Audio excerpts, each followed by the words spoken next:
Sigamos entonces con las consecuencias del emocionalismo. Los jóvenes no quieren pensar, quieren sentir. Eso es un motivo del aumento de las relaciones sexuales en los adolescentes. El no uso de métodos anticonceptivos, la proliferación de embarazos no deseados y las enfermedades de transmisión sexual, ¿verdad? ¿Qué es lo que pasa? Quieren sentir. Parte de ese sentir es experimentar con las cuestiones relacionadas a la sexualidad, a la práctica de la sexualidad, a la práctica de la genitalidad.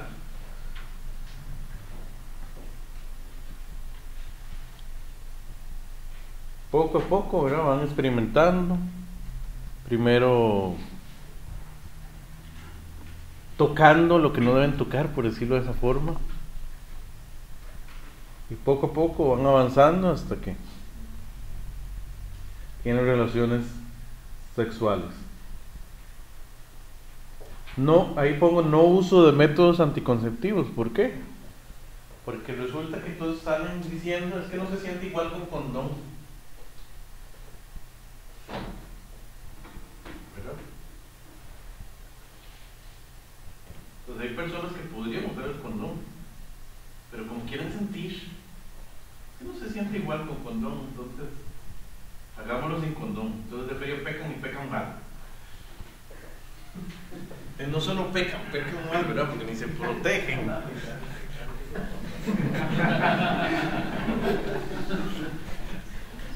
Suena chistoso, pero todavía es peor el pecado, ¿verdad? O sea,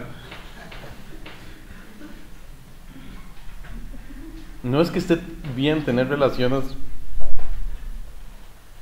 si utilizan el condón, ¿verdad? Como se los está enseñando la sociedad, pero de todo modo ni quieren usarlo. Entonces, sino porque argumentan que no, que es que como todo se de fuego llevar y que con el momento se les olvidó. O sea, pareciera que no tienen cerebro, parece que no tienen intelecto. O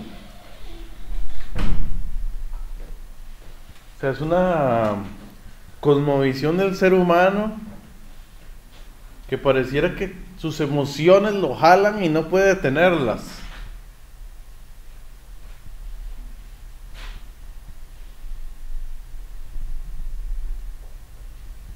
Cuando uno oye los argumentos, es que no nos pudimos detener, es que me dejé llevar. ¿Cómo? En serio no se pudo detener. Eso no es cierto. Claro, si nos dejamos llevar por el pecado, por la concupiscencia y todo, está bien. Igual, entonces todo eso hace que haya, al no haber métodos anticonceptivos, va a haber embarazos no deseados y enfermedades de transmisión sexual. ¿Qué más? Eso explica el auge de la marihuana y el éxtasis. Drogas similares sintéticas como el éxtasis, ¿verdad? ¿Qué es la marihuana? Bueno, es una droga. ¿Cuál es su efecto? Bueno, es una de las drogas clasificadas como estimulantes, pero es más que eso, ¿verdad? Es una droga que te hace tener cierto tipo de alucinaciones y sentimientos, emociones, ¿verdad? Tanto que a veces no la incluyen dentro de las clasificaciones normales de estimulantes, porque sí genera ciertas cosas en los sentidos. Por eso la marihuana está de moda. No sé aquí, pero en Costa Rica sí está de moda. Inclusive pasa algo muy extraño, que se está vendiendo la idea con que sí es malo fumar cigarrillos, pero no es malo fumar marihuana. ¿Qué? La situación de no quieren pensar, si quieren sentir, ¿es el eterno pleito de las hormonas con las neuronas?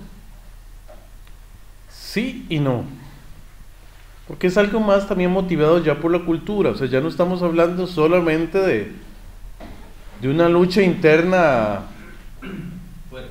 fuerte, que es normal, sino que ya estamos hablando que hasta la misma cultura los motiva a que eso es normal. O sea, la misma cultura les está validando que tener relaciones sexuales, por ejemplo, es lo más normal del mundo. Es más, te están vendiendo que es una necesidad más, como dormir o comer. Y que es una necesidad que tiene que ser llenada.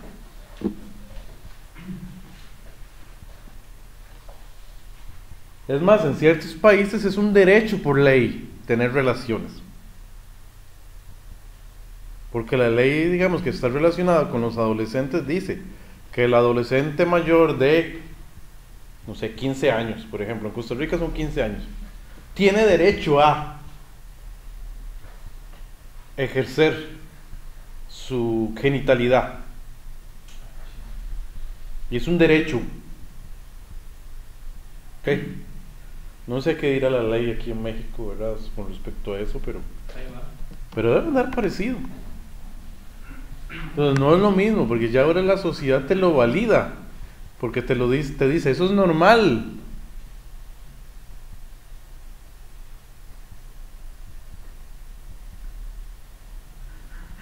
Igual, las drogas sintéticas como el éxtasis, ¿verdad? Que lo que hace es, te hace calentar el cuerpo. Pero hubo un tiempo que estuvieron de moda las fiestas de espuma. No sé si alguna vez escucharon de eso. Sí, claro, las fiestas de espuma era que había que estarse mojando porque el éxtasis calienta el cuerpo. Entonces había que estarse hidratando.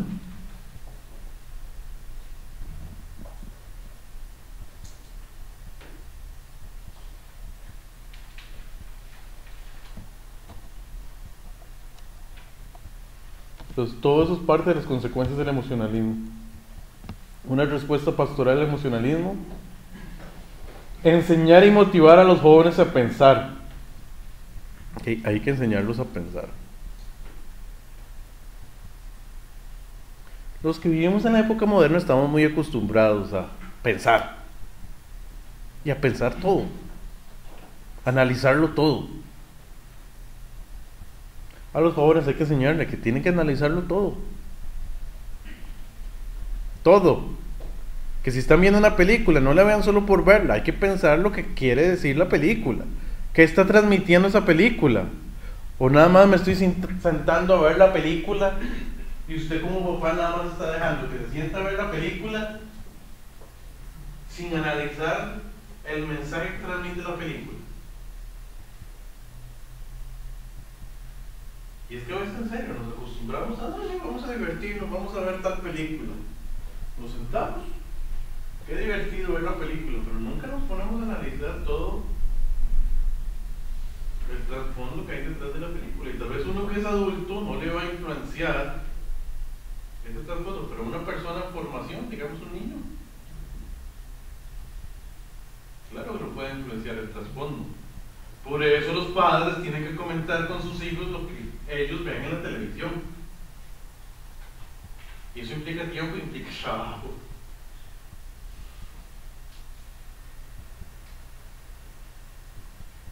Significa que en algún momento yo tengo que sentarme a ver con mi hijo o con mi hija lo que está viendo por la tele. Y con los jóvenes hay que enseñarles a hacer eso mismo, ¿verdad? Es parte de, o sea, como yo ahora les comentaba, digamos, si vemos algo hay que hacer un cineforo. ¿Por qué? Porque ellos tienen que aprender a pensar, analizar todo, los mensajes.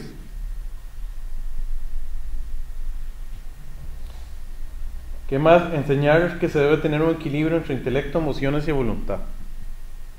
Ni las emociones son el centro, ni el intelecto es el centro, sino que uno tiene que ser equilibrado. Todo tiene que estar acompañado. Cualquier acción que yo haga incluye las tres cosas: intelecto, emociones y voluntad. Enseñarles a los chicos y chicas a postergar. Esa es una palabra clave: postergar. No es que nunca vamos a experimentar relaciones sexuales, es que Dios tiene un tiempo para ello. Dios proveyó una forma que después nos estén casados, en un matrimonio donde hay entrega total del uno hacia el otro. ¿Por qué? No porque Dios le dio la gana, es porque los está en primer lugar protegiendo. ¿De qué? Bueno, de embarazos no deseados, de malas experiencias, de enfermedades de transmisión sexual, del SIDA, etcétera. O sea, si Dios puso ese marco es porque los está protegiendo y les está proveyendo seguridad. Y Dios no puso esos límites por una razón. Es porque lo creó dentro de un marco, porque Dios es puro y Él quiere que nosotros seamos igual a Él. De hecho, cada uno de los mandamientos refleja uno de los atributos de Dios. ¿Okay? Cada uno de los mandamientos refleja uno de los atributos de Dios. ¿Que por qué Dios no quiere que robemos ni mintamos? Porque Dios es verdad. Dios es honesto y quiere que nosotros seamos honestos. ¿Que por qué Dios no quiere que seamos infieles ni caigamos en la fornicación? Porque Dios es puro, etcétera. O sea, con cada uno de los mandamientos bíblicos responden a cómo es Dios, a su naturaleza. Entonces, eso hay que explicárselo a los jóvenes. En el fondo, Dios quiere que seamos como Él. En los valores. Ok. Entonces, hay que enseñarles a postergar. O sea, todo tiene su tiempo. No es que no pueda, es que usted tiene que postergar. Y yo digo, postergue todo lo posible. Desde que son niños hay que decirles, vea, postergue. Me va a llegar el momento donde usted le va a querer dar un beso a otro chiquito, a otro niño, a otra niña. Si puede, postergue. Déjelo para después, para más adelante. ¿Qué es lo que pasa? Que cada vez tenemos un rango más alto de adolescencia.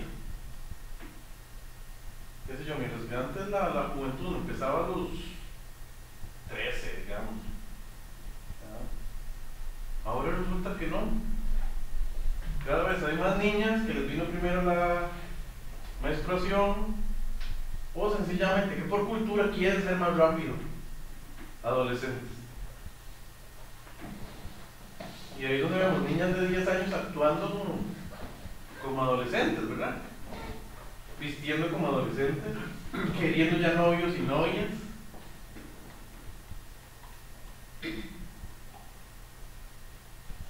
Y por el otro lado está el otro efecto, que también cada vez los jóvenes se casan más viejos.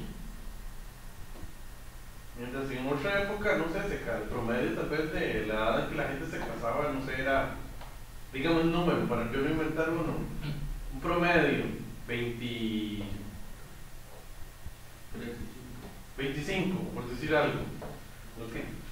No quiere decir ese número, pero yo creo que aquella alguien de 25 que está soltero. Ok.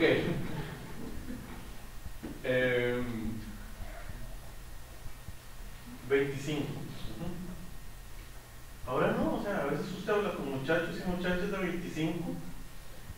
¿Cuándo usted se va a casar? No sé, como a los 30, 35. Entonces, ¿qué significa? El periodo de tiempo que usted tiene que postergar para las relaciones es más largo. Si usted empezó la adolescencia a los 10 años y lo está terminando a los 35, ¿cuántos años está postergando tener relaciones? 25. Antes no era así. Antes no había que postergar tanto. Entonces sí, hay que enseñarles a postergar. Inclusive yo lo que le digo, postergue. Si usted no ha hecho ni un beso, entonces postergue el beso todo lo que pueda. Y a mí a veces hasta que me hace gracia, porque entonces llega una mamá preocupada, es que mi hijo nunca ha tenido novia y a mí eso me tiene preocupada. ¡Qué dicha que no ha tenido novia! Significa que él todavía no ha entrado en un montón de presiones. En el momento que tenga novia le va a empezar la presión. Y las tentaciones, así de sencillo.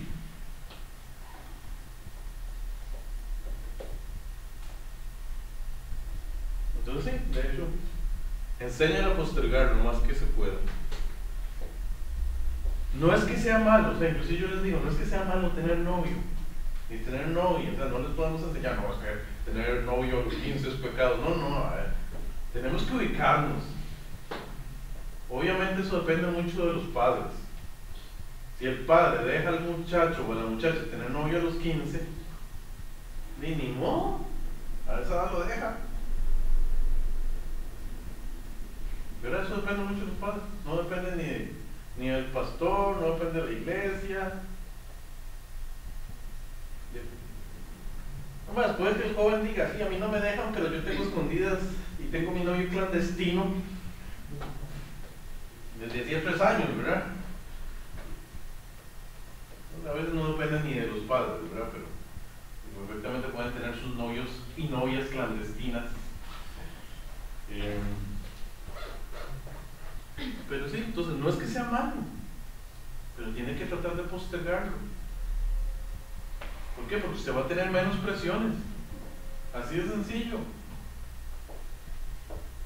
Yo les digo a los jóvenes, no es que sea malo, pero usted va a tener menos presiones.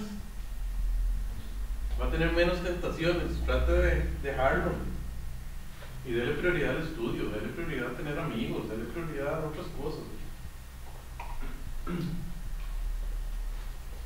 Por último, retemos a la pureza sexual. ¿Qué es lo que pasa? Muchas veces la pureza sexual no se ve como algo bueno. En la posmodernidad no se ve como algo bueno. De hecho, a veces hay hasta como entre los mismos, o sea, en cierta época ser virgen era algo bueno. Ahora no. O sea, los muchachos lo ven como algo malo. Entonces de pronto está la muchacha cristiana que en la prepa es la única que es virgen y tiene toda la presión de que sabe que todas las amigas no son vírgenes y ella es la que la ven como que ella es la rara porque no es virgen.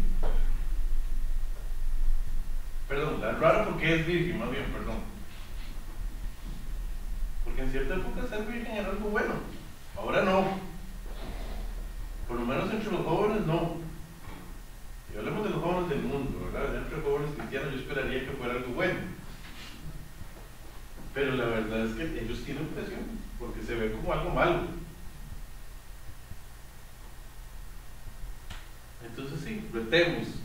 Y en los hombres es peor. O sea, si en la mujer hay presión, en los hombres es peor la presión. ¿Pero usted qué es? ¿Que es homosexual? ¿Que no ha tenido relaciones con su novia? Y el hombre le empiezan a tocar por esa área, ¿verdad? Que se le llega al machismo, ¿verdad? Que también es pecado. Y ahí siente la presión de los amigos.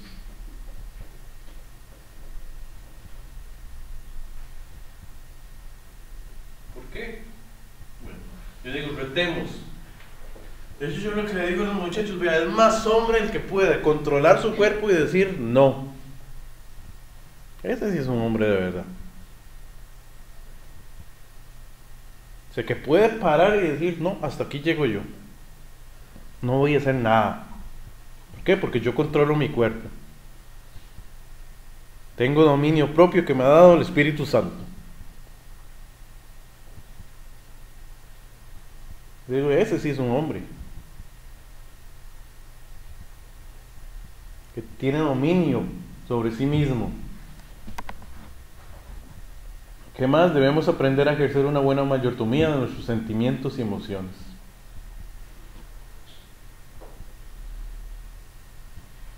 Administremos nuestros sentimientos, administremos nuestras emociones. No nos podemos dejar llevar por las emociones, ni por las hormonas. O sea, no nos podemos dejar llevar. No, yo tengo que controlar mis sentimientos y tengo que controlar mis emociones. Por más que las hormonas a esa edad te hacen desordenar los sentimientos y las emociones, pero hay que enseñar que yo tengo que tener dominio propio sobre eso.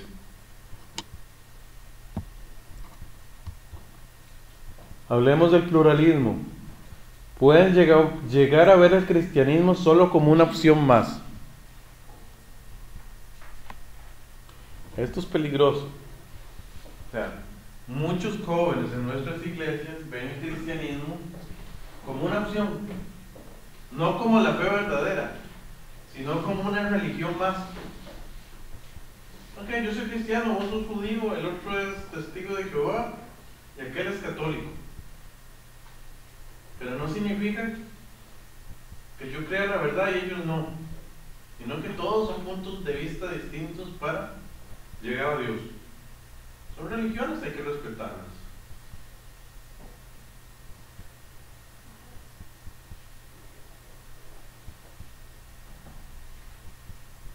Que ese muchacho en el fondo es cristiano por cultura, no es cristiano verdadero, no es un cristiano nacido de nuevo.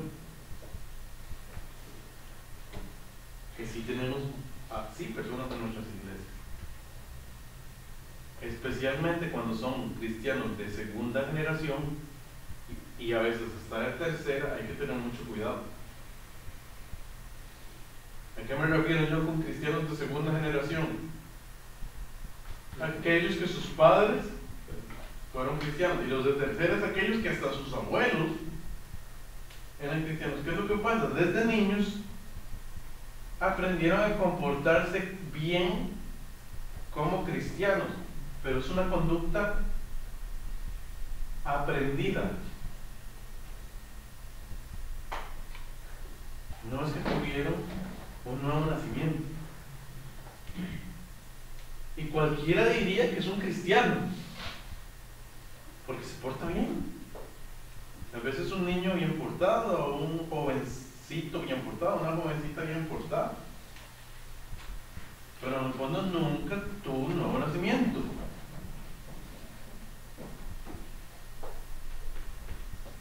Inclusive yo a veces siento que los que somos de primera generación es más fácil, porque uno puede marcar, esta es mi antigua vida y esta es mi nueva vida.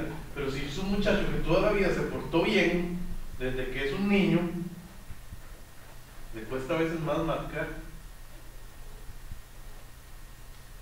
dónde fue que tuvo el nuevo nacimiento, cuándo, dónde, y a veces hasta les cuesta ubicar cuándo fue. Entonces puede que sí, que el muchacho simplemente es que no recuerda, pero puede ser la otra opción, y es que nunca lo tuvo y todos creen que es cristiano, pero no, lo que es un evangélico por cultura.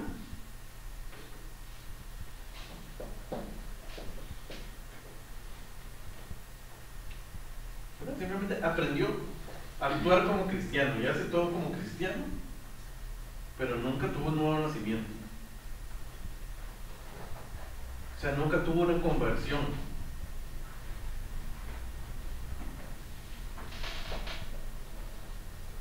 Nunca hubo ese proceso, ¿verdad? Del orden de la salvación, ¿verdad? Que se produjo fe y arrepentimiento y hubo una conversión. Si quieren verlo un poquito más soteriológicamente, ¿verdad? Más desde el punto de vista de la salvación. O sea, nunca hubo en él una fe salvadora, sino que fue que aprendió a portarse bien. No es un santo, es un bien portado. Entonces, sí, es importante entonces manejar esas cosas. Tanto los muchachos estos que ven el cristianismo como una opción más, ¿verdad? Que en el fondo probablemente no son cristianos, o puede ser que tengan dudas. Igual, tengamos mucho cuidado con estos muchachos de segunda generación. Lo mejor que usted puede hacer como líder es sentarse a hablar con ellos. Si le empieza a dar respuestas muy raras, usted le puede preguntar de cosas tan simples como: ¿usted por qué es cristiano? Y si usted ve que las respuestas están como vacilantes, es que el muchacho no es cristiano, sino que él cree que es cristiano.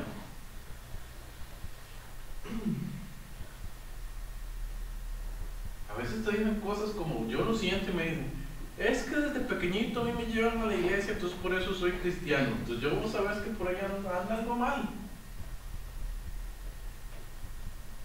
Que él cree que es porque lo traen a la iglesia, que es cristiano,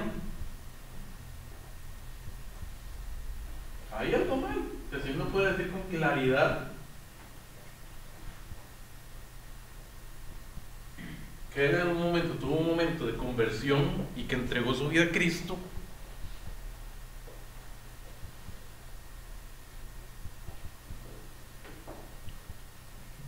¿qué más? Consecuencia: nunca harán evangelismo porque todas las religiones conducen a Dios. ¿Para qué yo voy a evangelizar al otro si yo creo que la creencia del otro es igual de válida que la mía?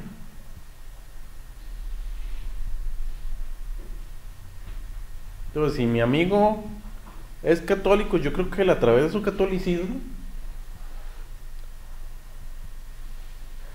va a llegar a Dios. O si es judío, o si es musulmán, o si es testigo de Jehová, o si es... bueno, solo que sean ateos o algo así, entonces va a tratar de querer llevarlo a la iglesia porque no tiene ninguna. ¿Qué más? Pueden tener creencias inconsistentes, ¿verdad? Como lo que yo decía, no sé,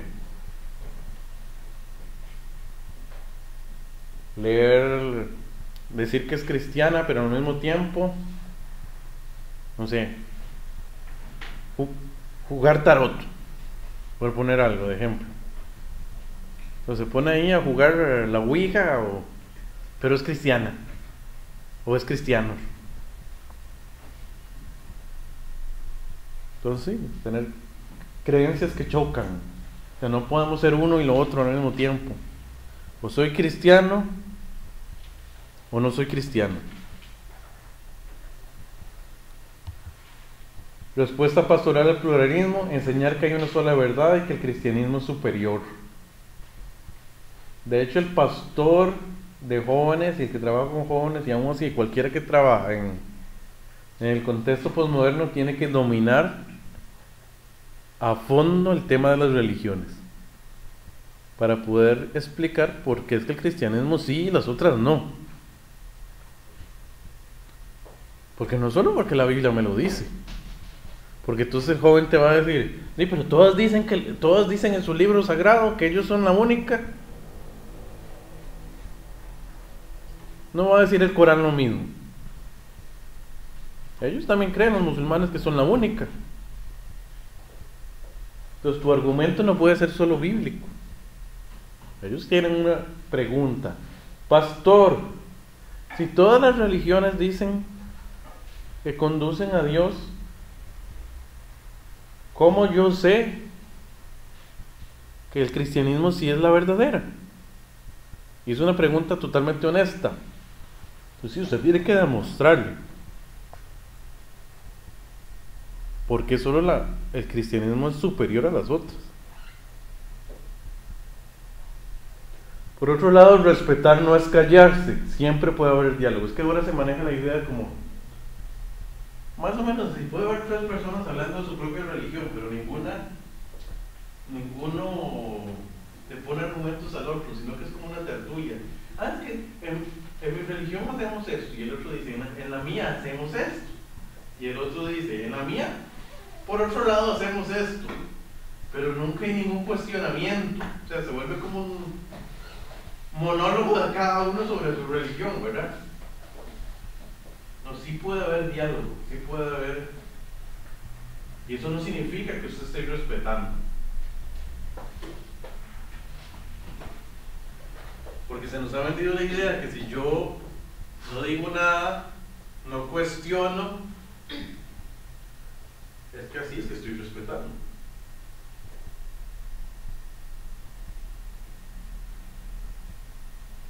Luego, lo que yo hablaba antes, es importante aclarar la propia experiencia de conversión. O sea, reúnanse con los jóvenes. Yo lo hago individual, cada cierto tiempo.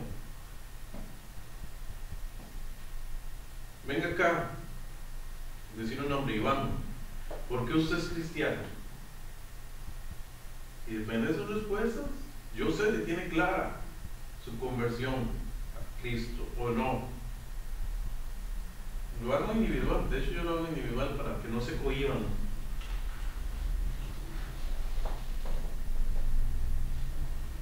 Entonces, ¿soy cristiano o evangélico por cultura? Por otra parte, enseñar que el cristianismo no es compatible con otras creencias, por ejemplo, brujería, horóscopos, etc. Ahora hablemos de las consecuencias del relativismo.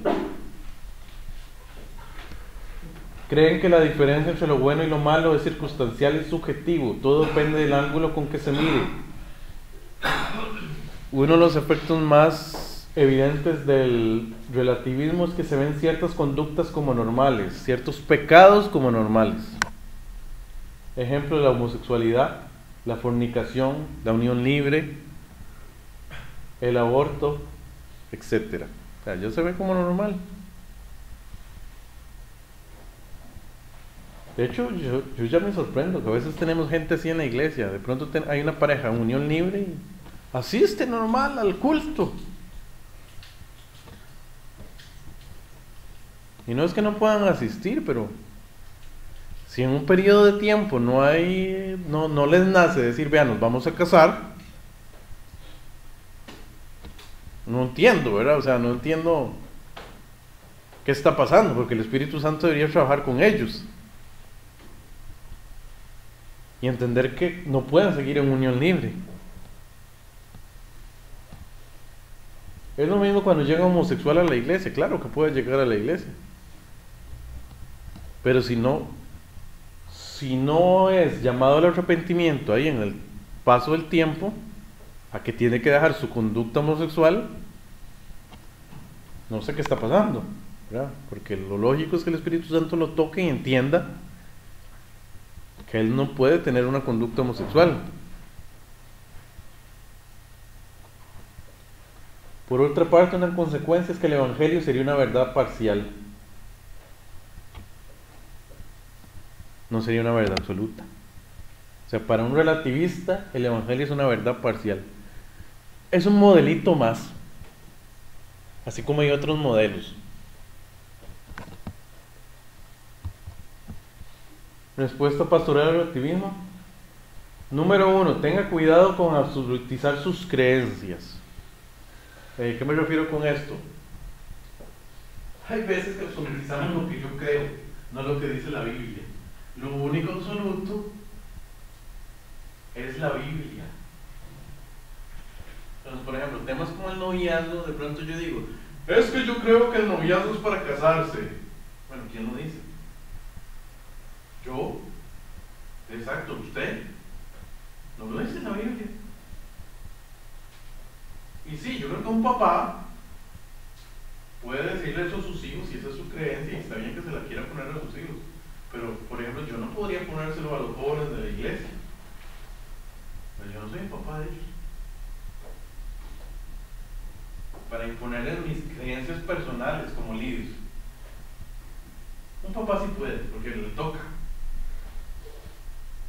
Pero entonces hay que diferenciar entre mis creencias personales y lo que es bíblico.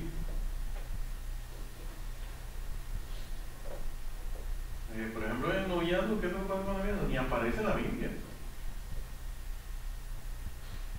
Hay algunos principios bíblicos que podemos aplicar al noviazgo, eso es cierto. Pero ni aparece. En la palabra noviazgo no aparece. Ese es un invento ¿de cuándo? Del siglo XX. Hasta el siglo XX aparecieron los primeros novios y novias. Como lo conocemos ahora, ¿verdad? De que salen en pareja y que se van conociendo para después ya casarse. O sea, ese invento es del siglo XX. En el siglo XIX no era así. Simplemente papá y mamá decidían con quién. Y en algunos países todavía papá y mamá siguen decidiendo con quién, ¿verdad? De hecho, a mí me hace gracia. En la India es parte del problema que tienen ahorita los jóvenes. Están luchando con los adultos de que si está bien o no el matrimonio por amor. Porque los adultos dicen que no, que eso está mal, el matrimonio por amor. Porque se conocen y se llegan a conocer y se quieren. No, por eso usted no se puede casar. Tiene que casarse con el que yo digo. Entonces esa es la lucha de jóvenes cristianos ahora en la India. En algunas poblaciones, ¿verdad? Muy diferente a los problemas que tenemos nosotros. Entonces sí, tener cuidado. Hay cosas que yo no las puedo absolutizar. Entonces tengan cuidado. Lo que dice la Biblia sí es absoluto. Lo que digo yo y que es mi creencia personal tengo que separarlo, porque a veces los unimos mucho. Y ahí sí tenemos problemas. Porque si estamos luchando contra el relativismo y yo estoy haciendo absolutas creencias personales mías, estamos nosotros creyendo en un relativismo. Porque lo único absoluto es Dios. Entonces hay que enseñarle a los jóvenes que hay cosas absolutas y hay cosas relativas. ¿Cuál es el problema del relativismo? Decir que todo es relativo. Pero sí hay cosas relativas. Sí hay cosas, aún en el mismo cristianismo hay cosas relativas. De hecho, yo me he topado con cosas a veces hasta en las mismas iglesias. Entonces, si no les enseñamos que hay cosas relativas, no van a entender algunas cosas. Porque ellos no van a decir, pero qué raro, ¿por qué en la iglesia, qué sé yo, en Costa Rica se ve muy mal, no sé, que cualquier cristiano tome licor? Y de pronto ven que en una iglesia en otro país están tomando licor, no sé aquí. ¿Cuál es la hora? No se acostumbra a tomar. No, ok. Entonces, por ejemplo, después se dan cuenta que los cristianos en España sí toman, pero sí beben licor. Entonces dicen, pero ¿por qué es así? Si en España sí y aquí no. Sí, porque sí hay cosas que son relativas a la cultura. Entonces yo ya les tengo que explicar, vean, es que en Latinoamérica la cultura es casi que ni siquiera es de tomar, es de emborracharse. Ellos no, ellos se toman la copita de vino con la comida, por eso es que es relativo. Porque la cultura de ellos es diferente a la nuestra, por eso no podemos nosotros hacerlo dentro de nuestra cultura. Y en nuestra cultura se asocia pecado, y no es que en sí sea malo, pero si usted lo hace va a ser tropezadero para los débiles. Por ejemplo, ¿verdad? Entonces yo le puedo hacer esa comunicación para que ellos entiendan, pero ellos tienen que entender que sí hay cosas que son relativas a la cultura y hay cosas que son absolutas. Los 10 mandamientos y son absolutos y no negociables. Entonces hay que enseñarles eso, que hay cosas relativas y hay cosas absolutas. Y enseñarles, como yo les dije ahora, que la verdad viene de la naturaleza de Dios. Que cada uno de los mandamientos viene de cómo es Dios.